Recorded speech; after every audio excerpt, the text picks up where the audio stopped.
제9장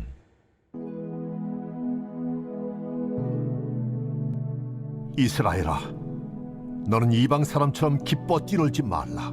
내가 음행하여 내 하나님을 떠나고 각 타작마당에서 음행의 값을 좋아하였느니라. 타작마당이나 술틀이 그들을 기르지 못할 것이며 새 포도주도 떨어질 것이요 그들은 여호와의 땅에 거주하지 못하며 에브라임은 애굽으로 다시 가고 아수르에서 더러운 것을 먹을 것이니라.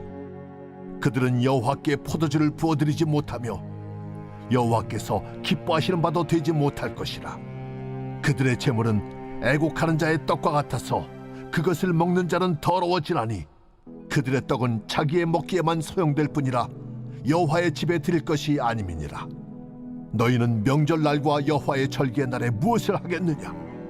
보라, 그들이 멸망을 피하여 갈지라도 애굽은 그들을 모으고 노브는 그들을 장사하리니 그들의 은은 귀한 것이나 찔레가 덮을 것이요 그들의 장막 안에는 가시덩굴이 퍼지리라.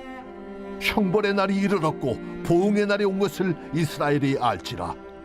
선지자가 어리석었고 신에 감동하는 자가 미쳤나니 이는 내 죄악이 많고 내 원한이 큼이니라.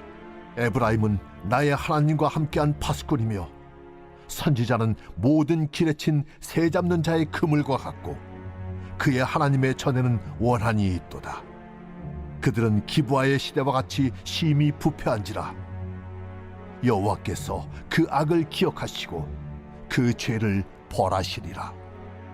옛적에 내가 이스라엘을 만나기를 광야에서 포도를 만남같이 하였으며 너희 조상들을 보기를 무화과 나무에서 처음 맺힌 첫 열매를 봄같이 하였거늘 그들이 바알 부올에 가서 부끄러운 우상에게 몸을 들이므로 저희가 사랑하는 우상같이 가증하여졌도다. 에브라임의 영광이 새같이 날아가리니 해산하는 것이나 아이 베는 것이나 임신하는 것이 없으리라. 혹 그들이 자식을 기를지라도 내가 그 자식을 없애하여 한 사람도 남기지 아니할 것이라. 내가 그들을 떠나는 때에는 그들에게 화가 미치리로다. 내가 보건대 에브라임은 아름다운 곳에 심긴 두로와 같으나 그 자식들을 살인한 자에게로 끌어내리로다. 여호와여, 그들에게 주소서. 무엇을 주시려 하나이까? 아이 베지 못하는 태와 젖없는 유방을 주시옵소서. 그들의 모든 악이 길갈에 있으므로 내가 거기에서 그들을 미워하였노라. 그들의 행위가 악함으로 내 집에서 그들을 쫓아내고 다시는 사랑하지 아니하리라. 그들의 지도자들은 다 반역한 자니라. 에브라임은 매를 맞아 그 뿌리가 말라 열매를 맺지 못하나니 비록 아이를 낳을지라도 내가 그 사랑하는 태의 열매를 죽이리라. 그들이 듣지 아니하므로 내 하나님이 그들을 버리시리니 그들이 여러 나라 가운데 떠도는 자가 되리라. 오늘 말씀은 하나님의 사랑과 은혜에 배반한 이스라엘 백성들에 대한 하나님의 엄중한 심판의 메시지입니다.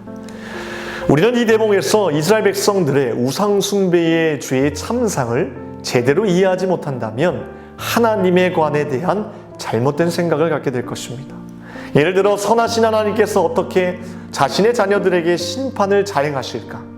이런 의심이 우리 안에서 풀리지 않고 쌓인다면 매일 삶 속에서 만날 수 있는 선하신 하나님과의 인격적인 만남은 사라지고 말 것입니다. 그 당시 이스라엘 백성들이 하나님의 사랑을 저버리고 거룩한 백성으로서 그들의 소명을 망각한 것은 하나님께 추궁해야 될 문제가 결코 아니었습니다. 그들의 선택, 이에 따른 책임은 이스라엘 백성들에게 있었습니다. 또한 그들이 하나님을 떠나 거짓된 신 바알에게 제사를 드리는 행위 자체가 이미 하나님의 자녀된 자들이 지켜야 될 마지막 선을 넘어선 행위라고 말할 수 있습니다.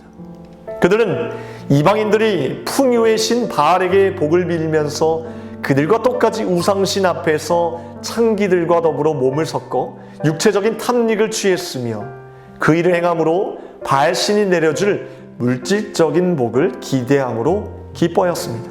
선하신 하나님께서 이 모습을 보시고 참는 것이 과연 선함의 참 기준일까요? 우리 인간이 말하는 선과 하나님이 말씀하시는 선의 기준도 분명 다를 것입니다.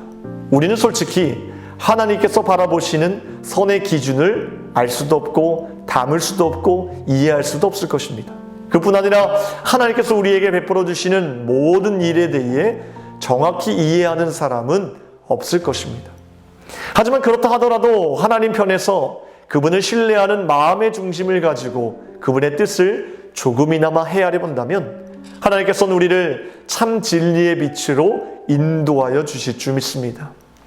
우리는 신앙생활을 하면서 종종 하나님에 대한 회의가 생기고 삶의 어려운 문제들을 만날 때마다 하나님을 원망하는 이유가 어쩌면 지나치게 이기적일 정도로 하나님의 입장이 아닌 늘 내 자신만을 생각하는 잘못된 방향, 잘못된 습관에서 오는 결과가 아닐까요?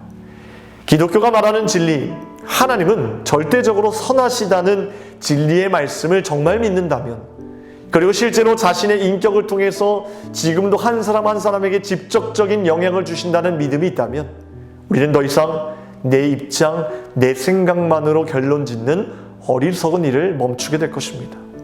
나에게 주신 어떠한 사건은 그때 그 시간에 그 순간에 나를 가장 선한 길로 예비하신 하나님의 간섭하심입니다.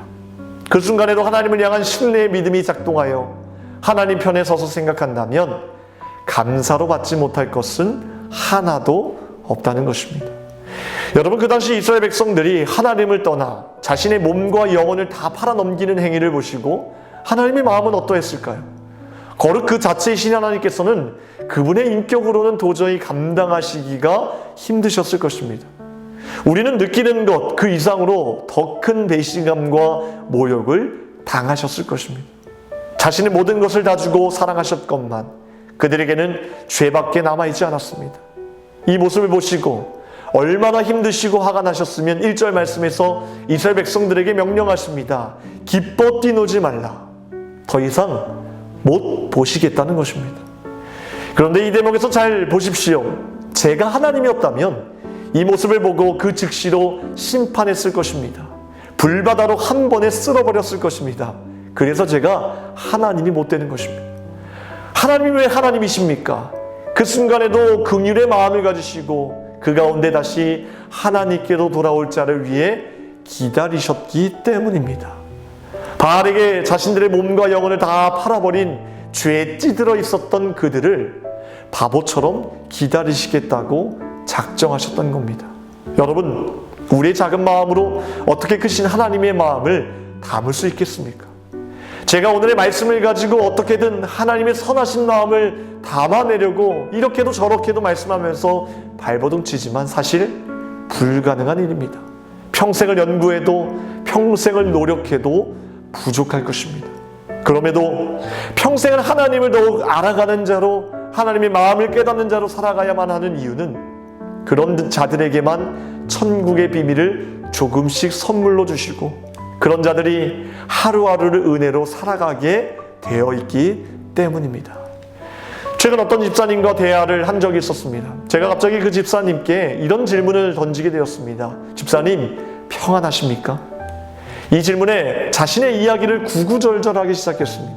짧게 요약하자면 최근까지도 내 삶에 일어나는 모든 일들이 너무 무겁고 힘들고 심지어 저녁 늦게까지 힘들게 일하고 돌아온 남편인데도 TV 보고 앉아있는 꼴을 보고 있으면 화가 치밀어 올라 자신의 삶까지도 한없이 우울하게 보이더라는 것입니다.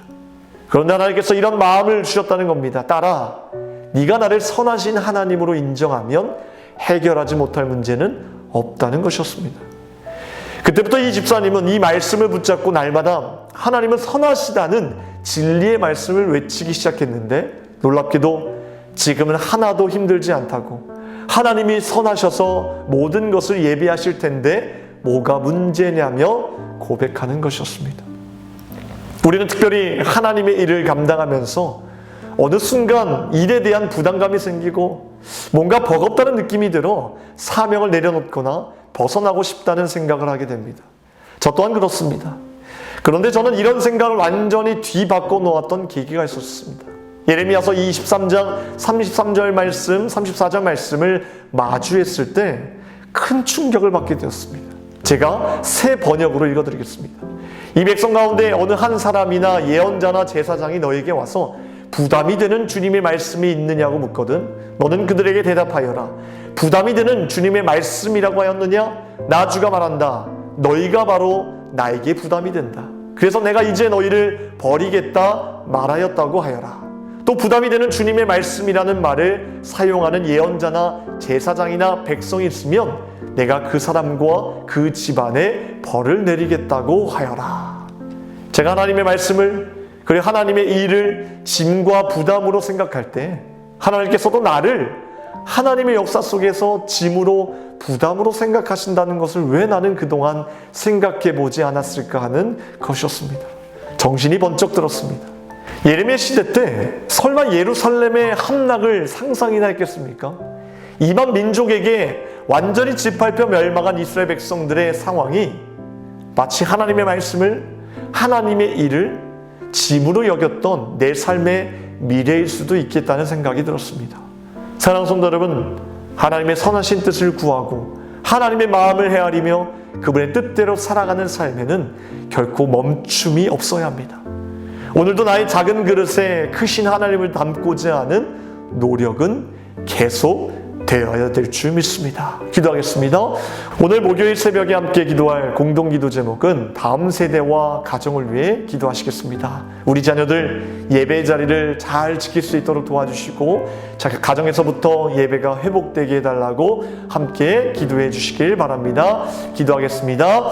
하나님 감사합니다. 우리의 삶 속에서 하나님의 뜻이 무엇인지 분별하도록 우리가 발버둥 칠 때 하나님께서 우리를 향한 선하시고 놀라우신 계획을 헤아리게 하시고 깨닫게 하셔서 날마다 하나님께서 허락하신 풍성한 삶 가운데 기쁨으로 나아갈 수 있도록 주님 인도하여 주시옵소서. 우리를 가장 사랑하시는 하나님께 우리의 삶을 걸고 주님을 영화롭게 하는 귀한 삶으로 나아갈 수 있도록 도와주시옵소서. 우리에게 허락하신 귀한 사명을 그저 짐으로 부담으로 생각하지 않게 하시며 가장 기쁨의 시간이고 기쁨의 일이며 귀한 사명임을 날마다 깨달을 수 있도록 도와주시옵소서. 이 시간 다음 세대를 위하여 기도합니다. 우리 사랑하는 어린 심령들 세상 가운데 하나님 악한 것으로부터 구별시켜 주시고 귀하게 쓰임받는 일꾼들로 세워주셔서 예배 승리하게 하시고 말씀 가운데 승리하게 하여 주시옵소서. 이 모든 말씀을 이루고 하신 예수 그리스도의 이름으로 기도합나이다.